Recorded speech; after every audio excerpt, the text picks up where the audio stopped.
네, 여기 묵상 간증 내 아들 경기야입니다. 허리 통증이 있던 저는 6년 전부터 건강을 위해 수영을 해보라는 아내의 권유로 수영을 시작했습니다. 수영을 배우는 즐거움도 있지만 수강생들과 한 달에 한두 번 모이는 모임이 재미있어 빠지지 않고 참석했습니다. 그런 저에게 아내는 운동은 하되 모임엔 나가지 말라고 했으나 저는 그 말을 듣지 않았습니다. 그러던 어느 날 아내가 제 휴대폰을 보다가 수영 모임에서 제가 관심을 가진 여자가 있다는 사실을 알게 되었습니다. 하지만 저는 이것을 내 아들아 하고 부르시는 하나님이 저를 향한 훈계로 받아들이지 않고 오히려 아내에게 내 휴대폰을 훔쳐봤다며 화를 내고 욕했습니다. 그런데 아내는 저의 혈기를 받아치지 않고 여보, 난 당신이 이럴 때마다 당신이 나랑 아이들을 버렸던 때가 생각나고 또다시 버림받는 것 같아 마음이 아파라고 말했습니다. 그제야 저는 아내의 말에 제 귀가 들렸고 아내의 아프고 외로웠을 마음이 이해되었습니다. 과거 저의 술과 외도 계속된 빚 문제를 견디지 못하고 아내는 이혼을 준비했었습니다. 하지만 아내가 믿음의 공동체에 속하게 되면서 저희 가정이 살아나고 부부관계도 회복되었습니다. 그럼에도 저는 여전히 악을 행하지 못하고 사람을 넘어뜨리지 못하면 잠이 오지 않는 자처럼 같은 죄악으로 아내를 또다시 넘어뜨린 죄인입니다. 코로나19 이후로 수영장은 더 이상 다니지 못하게 되었습니다. 하나님은 오랜 신앙생활에도 불구하고 자꾸만 세상으로 치우치는 저에게 아들아, 내 말에 귀를 기울이라고 하시며 모든 지킬 만한 것 중에 더욱 내 마음을 지키라고 하십니다. 이제는 생명의 근원인 말씀과 공동체를 통해 훈련되어 저의 영역이 다듬어지길 원합니다. 또한 더 이상 넘어뜨리는 자가 아닌 가족과 공동체 식구들을 든든히 세우는 역할을 감당할 수 있기를 소망합니다. 적용하기입니다. 사적인 모임을 피하고 불가피하게 참석해야 할 때는 아내와 같이 가겠습니다. 아내의 말에 빈정대며 대답하지 않고 귀 기울여 듣겠습니다.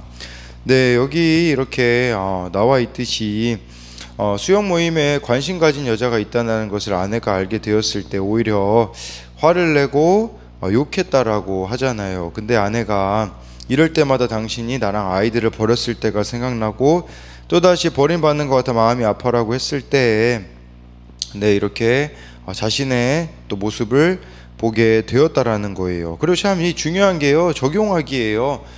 깨닫는 거, 그것보다 더 중요한 것은 깨닫는 것을 어떻게 변화로 이끌어내는가거든요. 그래서 여기 적용하기에 보면 사적인 모임을 피하고 불가피할 경우는 아내랑 함께 가겠다. 이 적용이 정말 중요하다라고 이렇게 알 수가 있습니다. 오늘은요, 이 말씀 제목으로 온몸에 새겨진 지혜의 근육이라고 잡아봤거든요. 예, 정말 우리가 마음부터 시작해서 이것이 다 말씀으로 하나하나 잡히게 되어지면 네, 이렇게 우리의 모든 이 신체 기관, 모든 삶이 하나님을 위해서 살아갈 수밖에 없음을 좀 이야기하고 싶었습니다. 잠언 4장 10절부터 27절까지인데요. 먼저 10절부터 13절을 보면요, 내 아들아 들으라, 내 말을 받으라, 그리하면 내 생명의 해가 길리라. 내가 지혜로운 길을 내게 가르쳤고 정직한 길로 너를 인도하였은즉 다닐 때에 내 걸음이 곤고하지 아니하겠고 달려갈 때에 실족하지 아니하리라. 훈계를 굳게 잡아 놓치지 말고 지키라. 이것이 내 생명이니라 라고 말씀해주고 있습니다. 네, 내 아들아 들으라. 이 듣는 것만으로 부족하기 때문에 내 말을 받으라까지 네, 이렇게 10절에서 말씀해주고 있습니다. 예, 그랬을 때 내 생명의 해가 길 거라고 이렇게 말씀해주고 있잖아요. 저는 이게 좀 그렇게 보이더라고요. 생명의 해가 길다라는 것은 장수한다라는 뜻이잖아요. 성경에서 어느 경우에 장수의 축복을 하나님께서 주시겠다고 하냐면 부모를 공경했을 때를 네, 이렇게 말해 주거든요. 그래서 여기서는 물론 이게 솔로몬이 쓴 시로 봤을 때는, 잠언으로 봤을 때는 예, 부모 공경이 여기에 나오겠죠. 솔로몬의 말을 듣는 자녀의 모습이 있겠지만 예, 이것은 하나님을 경외하는 것도 담겨져 있다라는 것을 볼 수가 있어요. 예, 그랬을 때, 왜냐하면 이 부모에 대한 부분이 또 하나님과 연결되었다라는 것은 부모가 예, 대리자로서 하나님께서 역할을 주셨잖아요. 네, 그랬을 때 11절에 지혜로운 길을 네, 이렇게 내게 가르쳤다.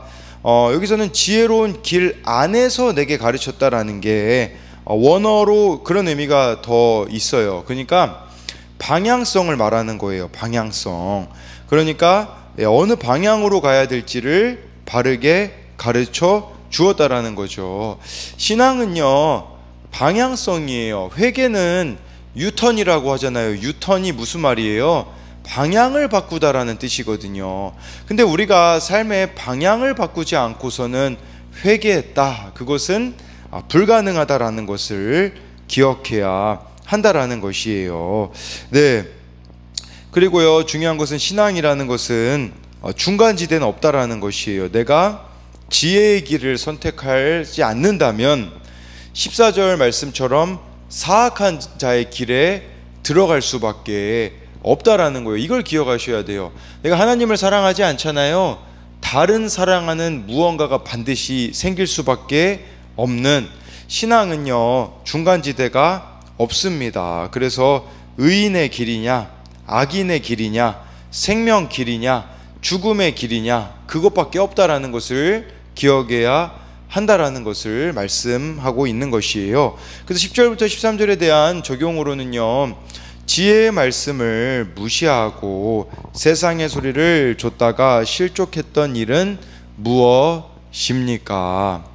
내게 찾아온 힘든 일을 하나님의 말씀으로 해석하게 된 적이 있습니까? 네, 이 14절부터 17절까지를 보게 되어지면요, 사악한 자의 길에 들어가지 말며 악인의 길로 다니지 말지어다.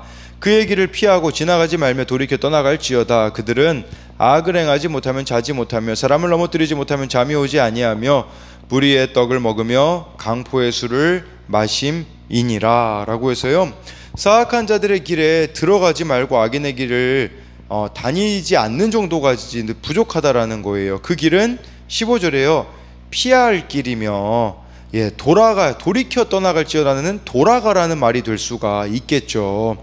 그러니까요, 우리가 믿음으로 살아가면 세상적으로 봤을 때는 돌아가는 길 같아 보여요. 더 먼 길처럼 보인단 말이죠. 그런데 그것은 먼 길이 아니라 지름길이라는 것을 저와 여러분들이 알아야 한다라는 것이에요. 이 악인의 특징이 16절, 17절에 보면 나와 있잖아요. 네, 여기 보면 악을 행하지 못하면 잠을 자지 못한대요. 이게 무슨 뜻일까요? 사람을 넘어뜨리지 않고서는 잠들 수가 없는 자들인 거죠. 그러니까 악인은요, 밤낮으로 악을 묵상하는 사람입니다. 이미 그것에 노예가 되어 버린 것이라고 할 수가 있는 것이겠죠. 이런 사람은요, 흑암 중에 살기 때문에 그냥 삶이 캄캄한 거예요. 캄캄하다 보면요, 이 고난이 와도 말씀으로 해석이 안 되고 자기 죄와 자기의 잘못을 전혀 깨닫지도 못하는 자가 바로 여기 나와 있는, 사악한 자의 길에 악인의 길로 가고 있는 자라고 할 수가 있는 것이에요. 그리고 이들의 삶, 17절에 나와 있잖아요. 불의의 떡을 먹는데요, 강포의 술을 마시는데요. 이것은 죄를 지어가지고 생활비를 벌고 죄를 끊지 못하는 것은 이미 그것은 자신의 삶이 되어버렸기 때문이다 라고 할 수 있지 않겠습니까? 이 14, 17절에 대한 적용 질문으로는 요즘 잠을 설칠 만큼 분하고 억울한 일이 있다면 무엇입니까? 아까 우리 잠자지 못한다는 거 16절 말씀이잖아요. 내가 은연중에 따르는 악인의 길은 무엇입니까?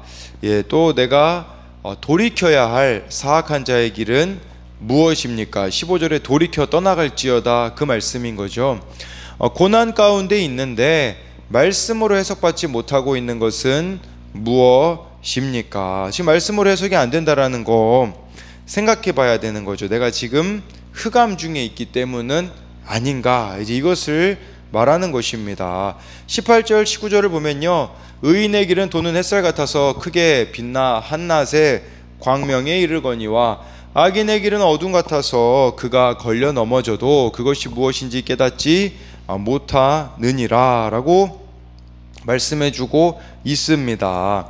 의인의 길, 지혜자의 길은요, 대낮에 광명 아래 걷는 것 같대요. 삶이 투명하다라고도 볼 수 있지 않겠습니까? 근데 악인의 길은요, 어둠 가운데 걷는 것 같아 걸려 넘어지면 넘어져도요, 자기가 넘어진 줄 모를 만큼 자기 파괴적인 사람이 된다라는 말씀이라고 할 수가 있는 것이겠죠. 그들은요, 왜 자신들이 넘어졌는지를 알지 못하는 것을 보여주는 것이겠죠. 그렇지만 의인의 길은 떠오르며 반짝이는 빛과 같아서 이 빛이요, 하루 종일 지속되는 빛이라고 할 수가 있는 것입니다. 20절부터 23절까지 보면요, 내 아들아, 내 말에 주의하며 내가 말하는 것에 내 귀를 기울이라. 그것을 내 눈에서 떠나게 하지 말며 내 마음속에 지키라. 그것을 얻는 자에게 생명이 되며 그의 온 육체의 건강이 됨이니라. 23절에 무릇 지킬 만한 것 중에 더욱 내 마음을 지키라. 생명의 근원이 이에서 남이니라 라고 말씀해 주고 있습니다. 20절에요, 내 말에 주의하고 내가 말하는 것에 귀를 기울이라고 하고 있잖아요. 듣는 게 먼저인 거죠. 이렇게 우리로서는 말씀을 잘 듣고 그것을 21절에 보니까 눈에서 떠나지 않게 하래요. 이게 참 중요한 것 같아요. 귀랑 눈이 시작입니다. 내가 뭘 듣느냐, 뭘 보고 있느냐, 그런 거예요. 죄라는 것도 마찬가지인 것 같아요. 내가 듣지 않은 죄 지을 수 없습니다. 내가 보지 않은 거 지을 수 없습니다. 그러니까 귀와 눈이 이렇게 말씀으로 향해야 된다라는 거죠. 이 두 가지를 지켰을 때 21절에 내 마음속에 지키라 라고 하는 것은 또 23절과 연결한다면 그게 마음을 지킬 수 있는 비결이라는 거예요. 저와 여러분들이 환경을 이길 장사가 없습니다. 그런 의미로 보자면 귀를 지키지 않는다면, 눈을 지키지 않는다면 마음을 지킬 수가 없게 되어지는 것이겠죠. 근데 이 마음이라는 게 있잖아요, 좀 지금 개념하고는 그 당시 개념하고 좀 달라요. 그 당시는요, 이 마음이 고대인들에게는요, 삶의 방향성을 설정하는 기관이며 지혜의 자리라고 생각했다고 합니다. 모든 결정이 내려지는 곳이 마음이다라고 고대인들은 생각을 했기에 마음이 얼마나 중요한지를 말해주고 있는 것이겠죠. 그래서 마음을 이제 귀와 눈과 마음을 지켰을 때 어떤 일이 벌어집니까? 22절에 그것이 생명이 되고 온 육체의 건강이 된다고 하는데, 이 건강이라는 말이요, 원어로 보잖아요, 치료약이라는 뜻이 있어요. 치료약. 그러니까 우리의 모든 병든 곳이 치료가 된다라는 것이겠죠. 내가 나의 삶의 방향이 하나님을 향해 있을 때요, 뒤틀렸던 것들, 어그러진 것들, 또한 여러 가지 우리를 아프게 하는 것들이 회복될 수가 있다라는 것이에요. 그래서 23절에 지킬 만한 것 중에 마음을 지키라고 하고 있어요. 왜냐하면 마음에서 생명의 근원이 난다. 이 마음이 생명의 시작점이래요. 여러분, 그게 참 맞는 말인 것 같아요. 그 천국은요, 죽어서만 가는 곳이 아니라 이 땅에서도 누릴 수 있다고 하잖아요. 근데 그 천국의 시작은 마음입니다. 내 마음이 말씀이 깨달아지고 예수님이 내 안에 계신다라는 걸 우리가 믿으면 사실 뭐 환경 상황 어려워도 상관이 없어요. 근데 한번 반대로 생각해 보세요. 아무리 환경이 좋고요, 아무리 상황이 좋아도요, 아무리 사람들이 잘해줘도요, 내 마음이 지옥이면 소용이 없는 거예요. 그래서 23절 말씀이 그 말씀인 거죠. 내 마음의 시작점을 어떻게 해야 되냐? 이 시작점 마음을 지키기 위해서는 어떻게 해야 될까요? 아까 20절 21절에 답이 나와 있잖아요. 귀로 말씀을 듣고 눈으로 말씀을 보고, 그렇게 되면 그게 마음을 지키는 것이 아니겠습니까? 근데 우리의 문제는 귀로 다른 사람의 이야기를 듣고 다른 것을 듣고 눈으로도 다른 것으로 향하고 있는 그런 충동적인 우리들의 모습은 있지 않는가. 그러니 마음이 안 지켜지니 삶이 무너질 수밖에 없는 것이겠죠. 그래서 이것에 대한 적용 질문으로는요, 지금 내 마음은 무슨 생각으로 가득합니까? 마음을 지키고자 오늘 내가 해야 할 일은 무엇입니까? 말씀으로 회복 또는 치료됨을 경험한 적이 있습니까? 나의 마음에는 무엇이 나오고 있습니까? 24절부터 27절까지를 보면요, 구부러진 말을 내 입에서 버리며 비뚤어진 말을 내 입술에서 멀리하라.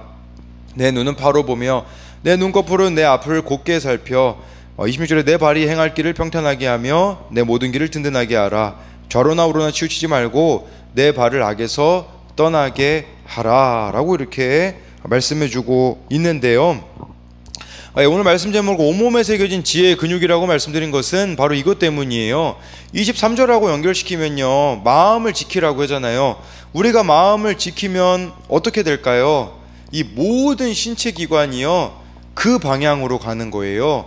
그러니까 내가 마음을 잘 지키니 구부러진 말을 안 하게 되고, 24절에 보면 비뚤어진 말을 안 하게 되는 거죠. 그러니까 입술을 지킬 수가 있는 거죠. 이 지혜의 근육이 입술로 가고, 25절에 보니까 눈으로 가요. 눈은 바로 보고 눈꺼풀은 앞을 곧게 살핀다 라고 이렇게 말씀해 주고 있는 것이겠죠. 그래서 똑바로 보게 되어지는데, 여기서요 앞을 곧게 살피라고 하는데 이건 무슨 말이냐면 곁눈질하지 말라는 뜻이에요. 곁눈질. 이 곁눈질은 방향을 틀어 목표한 곳으로 걸어가야 할 길에서 빗나가게 하잖아요. 그러니까 자꾸 곁눈질하지 말고 자꾸 다른 데 바라보지 말고 앞만 보고 가라, 이게 되어줘야 한다라는 것이겠죠. 또 이 마음을 지키는 그 온몸에 새겨진 이 마음을 지키게 되어지면 또 이 새겨진 지혜의 근육이요, 26절에 보면요 발로 가게 되어진다고 하잖아요. 그래서 행할 길을 평탄하게 한다라고 이렇게, 그러니까 우리의 걸음이 바를 수밖에 없음을 말씀해주고 있는 것이겠죠. 그래서 이 발을 또 27절에 보니까 악에서 떠나가게 하라라고 말씀해주고 악으로부터 떠나게 하라고 경고해주고 있는데, 이것은 구부러지거나 잘못된 방향의 그런 양극단을 피하라는 것이라고 할 수가 있어요. 우리의 마음을 말씀으로 지키면요 이러한 삶이 가능해진다라는 거죠. 그래서 우리가 큐티에서 적용하기에 손과 발이 가는 적용이 이것 때문이에요.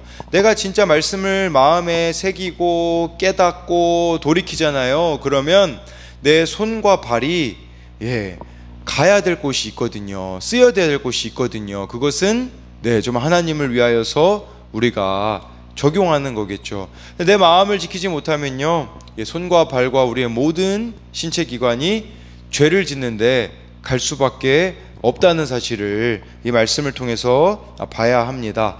그래서 이것에 대한 마지막 적용 질문으로는요, 나의 온몸에 말씀의 지혜의 근육이 새겨져 있습니까? 저는 그렇게 이야기할 수 있다고 봐요. 뭐냐면 말씀 체질화가 되어져 있는가? 우리가 안 쓰던 근육이 쓰면요 그게 막 아프잖아요. 근데 내가 이 근육을 매일 쓰면 뛰는 게 그렇더라고요. 어쩌다 한 번 뛰면요 너무 힘들어서 그 다음날 온몸이 아프잖아요. 근데 매일 뛰면 근육이 생기잖아요. 우리도 말씀도 마찬가지인 것 같아요. 매일 말씀을 적용하고 말씀대로 살려고 하면 지혜의 근육이 생겨지지만, 그걸 하려고 하지 않는다면 우리는 한두 번 하다가 나 이거 근육 안 썼으니까 힘들어하고서 포기해버릴 수밖에 없기에 말씀을 체질화하는 저와 여러분들이 되기를 소망합니다.